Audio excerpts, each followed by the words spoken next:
Few figures in modern history cast a darker, more haunting shadow than Adolf Hitler. His life, actions, and ideology tore through the 20th century with catastrophic force, leaving behind war, genocide, and a traumatized world. Born in the twilight of the 19th century, Hitler emerged from obscurity to become the architect of a totalitarian regime, the instigator of the deadliest war in human history, and the orchestrator of a genocide so vast and cruel it remains nearly incomprehensible. His name has become synonymous with evil, but understanding Hitler's full life, from his obscure childhood in rural Austria to his final hours in a Berlin bunker, is essential not just to comprehend how he came to power, but to understand how entire societies can be manipulated by fear, rhetoric, and hate. This story is not merely about the man himself. It is also a mirror to the fragility of democracy, the dangers of unchecked extremism, and the ease with which ordinary people can be led into extraordinary horrors. Adolf Hitler was born on April 20, 1889, in Braunau am Inn, a small Austrian town near the German border. His father, Alois Hitler, was a stern and often authoritarian customs official, while his mother, Clara, was gentle and deeply affectionate toward her son. This duality, rigid discipline on one hand and emotional warmth on the other, would shape Adolf's complex personality. As a child, he showed an early interest in German nationalism, even though he was a subject of the Austro-Hungarian Empire, not Germany. His school years were marked by fluctuating performance and growing rebelliousness, particularly after his father's death in 1903. By his late teens, Hitler had become obsessed with the idea of becoming an artist. He twice applied to the prestigious Academy of Fine Arts in Vienna, but was rejected both times for lack of talent in painting people. These rejections devastated him. With his ambitions thwarted, he began a slow decline into poverty. Living in hostels and flophouses, he spent several years in Vienna as a near-homeless vagabond. But those years were not idle. Vienna at the time was a cauldron of ethnic tensions, anti-Semitic rhetoric, and nationalist propaganda. Hitler was a voracious reader and absorbed the ideas of pan-Germanism, racial hierarchy, and anti-Semitic conspiracy theories. He was particularly influenced by the writings of nationalist thinkers like Georg von Schneerer and the anti-Semitic mayor of Vienna, Karl Lueger, who preached the superiority of the Aryan race and warned of Jewish subversion. Rather than being repelled by the racial hatred swirling around him, Hitler embraced it. He began to believe that Jews were to blame for all of Austria's and Germany's problems, economic, cultural, and moral. This period forged the core elements of his worldview: deep resentment toward the multicultural Austro-Hungarian Empire, admiration for unified Germany, hatred for Marxism and liberalism, and a burning belief that he had a unique destiny. The young, disillusioned, and angry man who emerged from Vienna would soon step into history armed not with a paintbrush, but with a poisonous ideology. When World War I erupted in the summer of 1914, Adolf Hitler found the purpose he had long lacked. At the time, he was living in Munich, having left Vienna to escape mandatory military service for the Austro-Hungarian Empire, a state he detested. But when the German Empire declared war, Hitler volunteered immediately for the Bavarian army, finally finding a cause he believed in: the unification and glory of a strong, militarized Germany.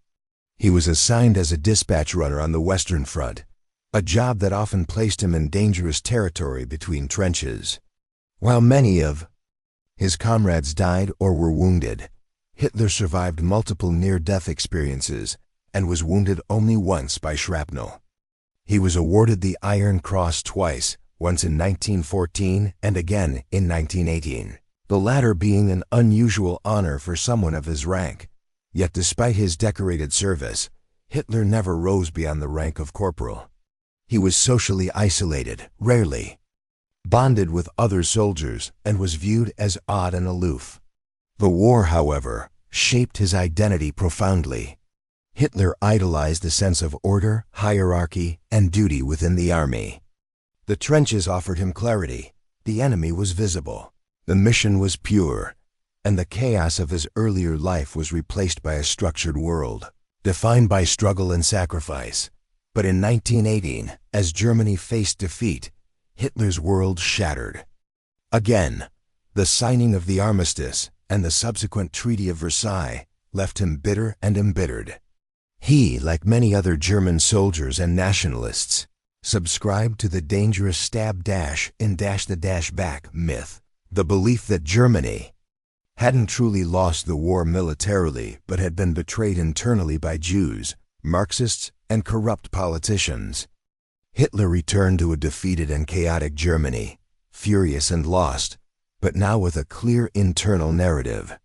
The war had not broken him, it had given him a mission. He would become the voice for those who felt dishonored and displaced. He would avenge Germany's humiliation. The aftermath of World War I saw Germany thrown into political and economic turmoil.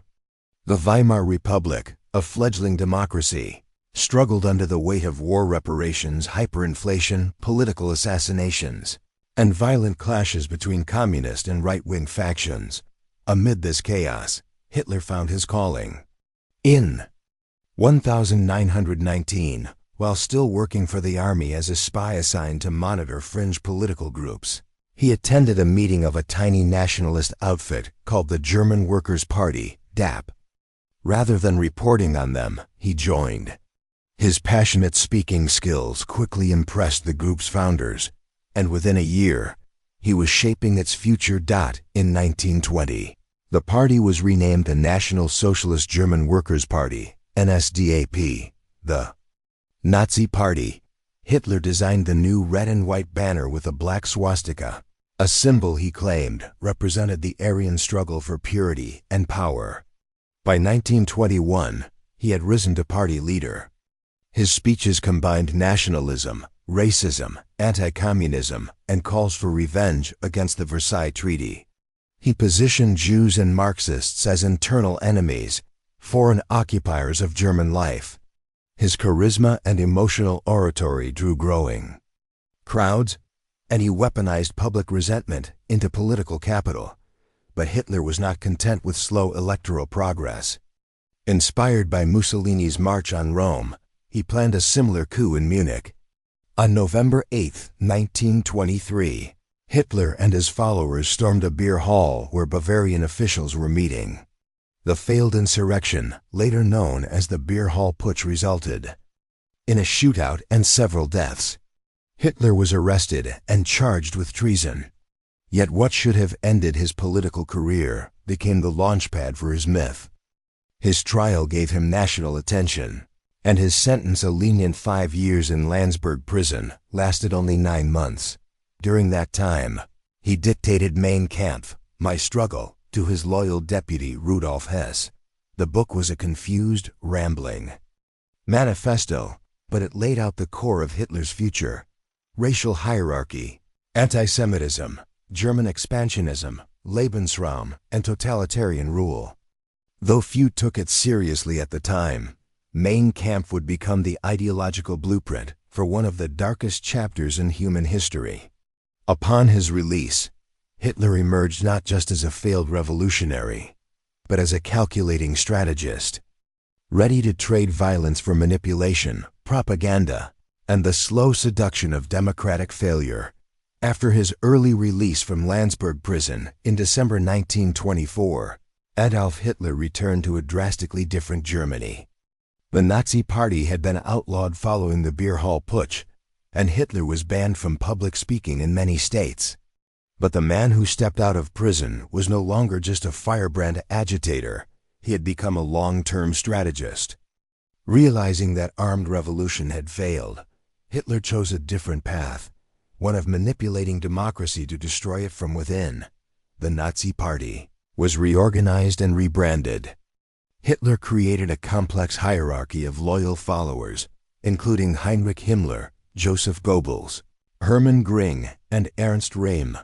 The SS, Schutzstaffel, was established as Hitler's elite bodyguard unit, while the SA, Sturmteilung or brown shirts, intimidated political opponents in the streets. Propaganda became central. Goebbels mastered mass communication, turning Hitler into a messianic figure using posters, rallies, newspapers, and later, radio. The swastika became a psychological weapon, etched into German consciousness. Germany, meanwhile, was suffering. Though the mid-1920s brought temporary economic stability, the Great Depression in 1929 crushed the fragile recovery. Millions lost jobs, savings evaporated, and hunger spread. The Weimar Republic looked weak and incompetent. Hitler exploited this despair with ruthless efficiency, blaming all woes on Jews, Marxists, and corrupt democratic elites. He promised hope, pride, jobs, and most crucially revenge. To many desperate Germans, it sounded like salvation. In the 1930 Reichstag elections, the Nazi Party leapt to second place. By July 1932, it had become the largest party in the German parliament, winning 230 seats. Yet Hitler still had no official power. President Paul von Hindenburg loathed Hitler and refused to appoint him chancellor. Behind the scenes, German conservatives, thinking they could control him, convinced Hindenburg to relent. On January 30, 1933, Adolf Hitler was legally appointed Chancellor of Germany. The man who had once been dismissed as a fringe lunatic had now entered the highest office of the German state, not by force, but through once in power. Adolf Hitler wasted no time in consolidating absolute control. Just weeks after becoming Chancellor, a mysterious fire engulfed the Reichstag, Germany's parliament building. On February 27, 1933, Hitler immediately blamed communists and declared it a national emergency. With President Hindenburg's signature, he passed the Reichstag fire decree, suspending civil liberties, permitting warrantless arrests, and outlawing opposition press. Thousands of political enemies, particularly communists and social democrats, were arrested overnight. This crisis gave Hitler the opportunity to push through the Enabling Act. On March 23, 1933, passed under the pressure of intimidation by SA troops surrounding the vote, the act gave Hitler dictatorial powers for 4 years, allowing him to enact laws without Reichstag approval or presidential consent. Democracy in Germany was now dead. Political parties were banned, trade unions dissolved, and critics silenced. The Nazi Party became the sole legal party, and Hitler's word became law. Behind the scenes, Hitler orchestrated the Gleichschaltung, coordination of all aspects of German life. Government, education, culture, and even religion were brought under Nazi control. Loyalty to the Führer became sacred. Hitler built a cult of personality, with images of him placed in classrooms, homes, and public buildings. Rallies at Nuremberg, with their choreographed torches and chants, cemented the theatrical nature of Nazi power. The Gestapo, a secret police force, was established to eliminate dissent through fear and surveillance. But one last obstacle remained too: Hitler's total dominance. The German army distrusted the violent SA, whose leader, Ernst Röhm, demanded that the SA replace the traditional military. Seeing Röhm as a threat, Hitler ordered a bloody purge. On the night of the Long Knives, June 30th, July 2nd, 1934, Hitler's SS assassinated Röhm and dozens of other perceived threats, some not even connected to the SA. The purge was sold to the public as a necessary act of state protection. Then, on August 2nd, 1934, President Hindenburg died.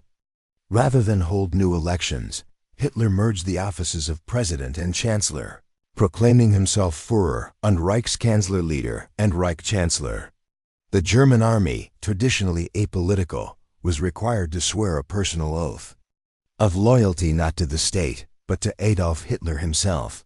With that, Hitler had completed his transformation from a failed artist and political outsider into a totalitarian dictator commanding the full machinery of state. What followed would not be governance. It would be terror cloaked in national pride. By 1934, Adolf Hitler had transformed Germany into a totalitarian state. There were no opposition parties, no free press, no independent judiciary. The country now operated under the absolute rule of one man, the Führer. Hitler's dictatorship was not merely political. It extended into every aspect of German life. Through a campaign of relentless propaganda, fear, and spectacle, the Nazi regime engineered a culture of control, obedience, and fanatic devotion. Massive public rallies, most famously the annual Nuremberg rallies, were choreographed showcases of Nazi power. Giant swastika banners hung from towering columns, while Hitler gave thunderous speeches to tens of thousands, often filmed and broadcast to the nation. Schools taught Nazi ideology. Children were inducted into the Hitler Youth and League of German Girls, trained from early ages to see Hitler as a messiah and to embrace his racist militaristic ideals. Art, literature, film, and even church sermons were censored or rewritten to glorify the regime. At the core of Nazi ideology was a twisted racial hierarchy. Hitler divided humanity into categories of value. The Aryan race, especially of Germanic descent, was at the top. Jews, Roma, Slavs, black people, and the disabled were considered inferior or even subhuman. In 1935, the Nuremberg laws institutionalized anti-Semitism. Jews were stripped of their citizenship, banned from marrying non-Jews, excluded from professions, and marked by the Yellow Star of David. While many Germans supported or tolerated these measures, others were silenced through fear. The Gestapo and SS created a culture of surveillance, where even a private complaint could lead to arrest, torture, or death. Dachau, the first concentration camp, opened in 1933 for political prisoners, but soon evolved into a model for a vast system of terror. Meanwhile, Hitler turned his attention to rebuilding the German economy and military. Unemployment plummeted as the Nazis initiated massive public works programs, such as the construction of the Autobahn, and rearmed the military in violation of the Treaty of Versailles. Factories shifted to war production, and national pride surged. To many Germans still reeling from defeat and depression, it felt like a miraculous recovery. But Hitler's vision extended beyond Germany's borders. He wanted to expand eastward, conquer land, and establish a vast German empire, Lebensraum, or living space. In 1936, he boldly reoccupied the Rhineland, a demilitarized zone with no Allied retaliation. In 1938, he orchestrated the Anschluss, the annexation of Austria, to the cheers of many Austrians. Later that year, he demanded the Sudetenland, a German-speaking region of Czechoslovakia. At the infamous Munich Conference, Britain and France, desperate to avoid war, appeased Hitler and handed it over. With each move, Hitler grew bolder. The world watched, hoping diplomacy could contain him, but Hitler was not looking for peace. He was building toward war. The tipping point came on September 1, 1939, when Germany invaded Poland. The attack was swift, brutal, and unlike anything the world had seen. Hitler's new military strategy, known as Blitzkrieg or Lightning War, used rapid mechanized infantry, tanks, and overwhelming air power to destroy opposition before it could react. 2 days later, Britain and France declared war on Germany. World War II had begun. The invasion of Poland was not just a military conquest, it was also a racial war. In its wake, the SS began executing Polish elites, intellectuals, and Jews.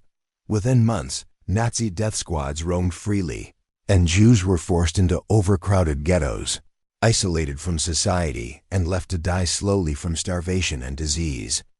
Meanwhile, Hitler moved west. In April 1940, Germany invaded Denmark and Norway, securing access to strategic ports and resources. In May, the Blitzkrieg strategy was unleashed again, this time on France, Belgium, the Netherlands, and Luxembourg. France, long considered a military power, fell within 6 weeks.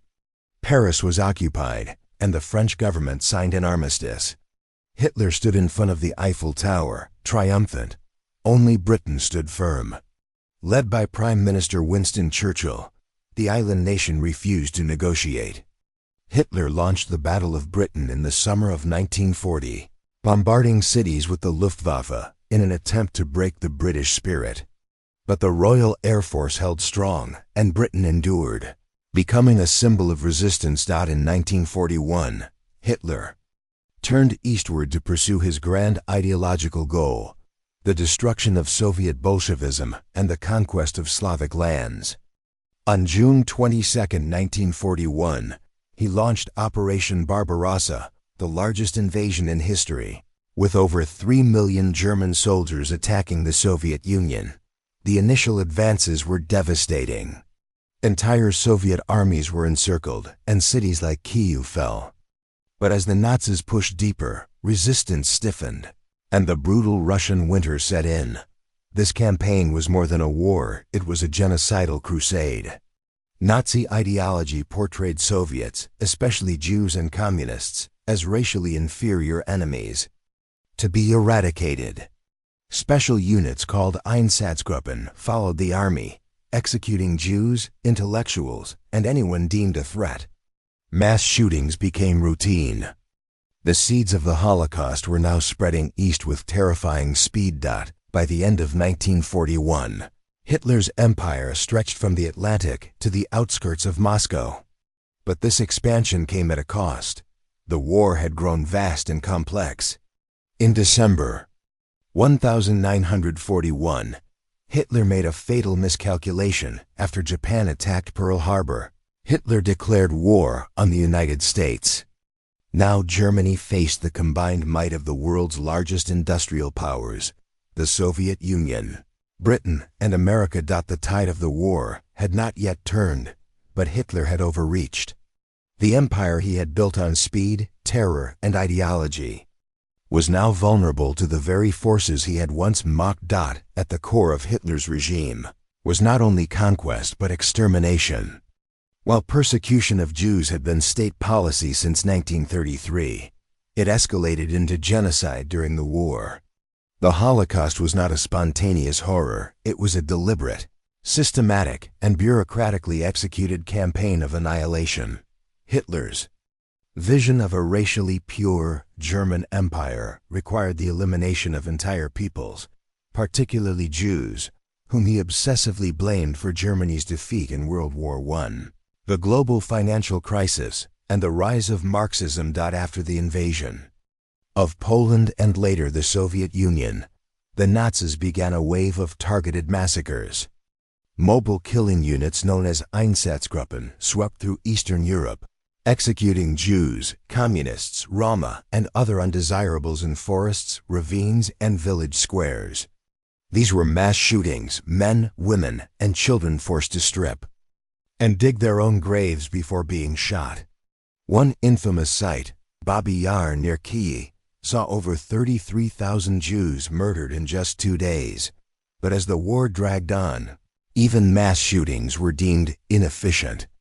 Hitler's inner circle devised a chilling solution. At the Wannsee Conference in January 1942, top Nazi officials formalized the final solution: the industrialized extermination of all Jews in Europe. The SS and German engineers converted concentration camps into death factories.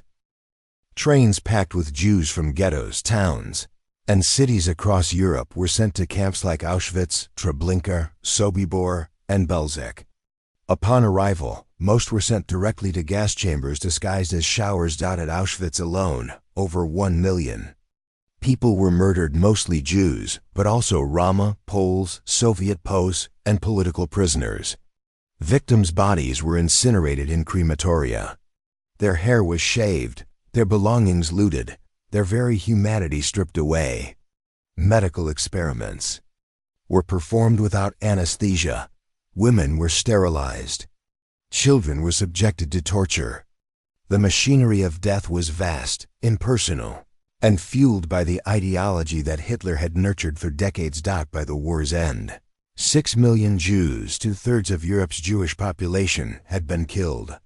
Millions more were enslaved, starved, or murdered in other ways. Roma people, disabled individuals, homosexuals, and anyone who opposed the regime were also targets. The Holocaust was not only Hitler's ultimate crime, it was the most brutal expression of his worldview, that only the strong had a right to live, and that entire populations could be eliminated to fulfill a twisted racial dream. The early years of the war had brought Hitler triumph after triumph. But by late 1942, his empire began to crumble. The first major blow came in North Africa, where the British defeated German forces at El Alamein, halting Nazi ambitions in the region. Then, in the frozen ruins of the Soviet Union, Hitler's arrogance led to catastrophe. Determined to seize the symbolic city of Stalingrad, Hitler ignored the advice of his generals and pressed forward despite brutal weather and supply shortages. In February 1943, after months of bloody street fighting and encirclement by Soviet forces, the German Sixth Army surrendered. It was the first major Nazi defeat, and it shattered the illusion of invincibility. Hitler, humiliated, refused to visit the front again. Meanwhile, the Allies prepared for a full-scale invasion of Western Europe. On June 6, 1944, D-Day, British, American, and Canadian forces landed on the beaches of Normandy, France. Despite heavy resistance, they broke through Hitler's Atlantic Wall. Paris was liberated in August. From the east, the Red Army advanced relentlessly, liberating one territory after another, and discovering the horrors of the Nazi camps as they did. Inside Germany, Hitler's paranoia deepened. He increasingly retreated into his Vorbunker. In Berlin, he refused to believe reports of German losses. His speeches, once filled with fiery ambition, became rants detached from reality. The Nazi leadership fractured under pressure. Some, like Himmler, secretly attempted peace negotiations. Others turned against him. On July 20, 1944, German officers led by Claus von Stauffenberg planted a bomb to assassinate Hitler. The explosion injured him but failed to kill him. The conspirators were executed in brutal public hangings. Hitler emerged even more reclusive. His trust in the military shattered. By early 1945, the Third Reich was collapsing. Allied bombs destroyed German cities. Civilians starved in the streets. The SS carried out desperate massacres as they retreated. Yet Hitler refused to surrender. He still believed in final victory, even as Soviet tanks closed in on Berlin. He promoted teenage boys and old men into battle. He ordered counterattacks that never materialized. His once mighty empire was reduced to rubble. In the final months, even his closest allies abandoned him. But Hitler would not face trial, nor would he ever publicly reckon with his crimes. By April 1945, Adolf Hitler's empire was in ruins. Soviet troops had surrounded Berlin, and artillery shells pounded the heart of the Reich. Once hailed as a godlike figure, Hitler was now a shadow of his former self, paranoid, physically frail, and emotionally unstable. Hiding deep beneath the shattered capital in the Vorbunker, a concrete labyrinth under the Reich Chancellery, he refused to flee, choosing instead to face the end in self-imposed martyrdom. Inside the bunker, the atmosphere was surreal, grim. Silence, desperate orders, and the scent of hopelessness filled the air. Hitler ranted to his staff about betrayal and vengeance. He blamed the German people for their weakness and accepted the collapse of his vision with bitter defiance. Eva Braun, his longtime companion, remained at his side. On April 29th, in a symbolic gesture devoid of romance, the two were married in a small, bizarre ceremony as the walls trembled from nearby explosions.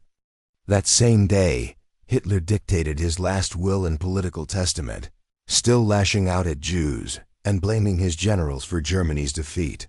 The next day, April 30, 1945, with Soviet troops just blocks away, Hitler said a final farewell to Köln, his inner circle. Then, alongside Eva Braun, he retired to his private quarters, took a cyanide capsule, and shot himself in the head. Eva followed with poison. Their bodies were quickly burned, per Hitler's strict instructions, and buried. In a shallow bomb crater in the Chancellery Garden. The news of Hitler's death spread cautiously. Nazi radio initially claimed he had died heroically in battle. But soon, the truth emerged. For many Germans, his death signaled the end of a nightmare. For the Allies and the world, it was both a relief and a sobering reminder of the price paid. To end his tyranny, on May 2nd, Berlin fell to the Soviets. And on May 8, 1945, Germany officially surrendered. The war in Europe was over. But the devastation Hitler left behind, cities reduced to ashes, millions dead, entire populations displaced, would scar generations to come. The death of Adolf Hitler did not end the pain he caused. The war had killed over 70 million people. Globally, Europe was shattered, with entire nations left in ruins. The Holocaust had exterminated 6 million Jews and millions more Roma, disabled individuals, Slavs, and political prisoners. What followed Hitler's demise was not just rebuilding, it was reckoning. In the years after the war, the Allied powers led an unprecedented campaign to expose and punish Nazi crimes. The Nuremberg trials, held in 1945–1946, brought high-ranking Nazi officials to justice. For the first time in history, the concept of crimes against humanity was formalized. Leaders like Hermann Göring, Joachim von Ribbentrop, and others were tried for genocide, war crimes, and aggression. Some were executed, others imprisoned. But many escaped, vanished, or were quietly reintegrated into post-war society. Germany itself underwent denazification, a process aimed at removing Nazi ideology from public life. Swastikas were outlawed, Nazi films and books were banned. Schools were reformed, yet the shadow of Hitler lingered. Survivors bore physical and emotional scars. Entire communities, especially Jews, had been erased. Families were torn apart. Trust in government, nationalism, and authority was broken across Europe. Hitler's impact on the world went far beyond the battlefield. He had weaponized propaganda, rewritten reality, and turned bureaucracy into a tool of genocide. His rise and fall became a case study in how democracies can fall to extremism, how hatred can metastasize into mass murder, and how charismatic autocrats can manipulate the desperate into worshipping destruction. In modern times, Hitler remains a symbol of evil, the standard by which tyranny is measured. His name evokes revulsion, but also dangerous fascination. Neo-Nazi groups and far-right movements still invoke him in dark corners of the world. Historians, psychologists, and political scientists continue to study his life, not to glorify, but to understand. To warn, the lessons of Hitler's life are eternal. They are lessons about the fragility of freedom, the cost of indifference, and the danger of unchecked power. The man is dead, but the echo of his voice, the ruin of his vision, and the horrors of his rule remain a permanent scar on human history.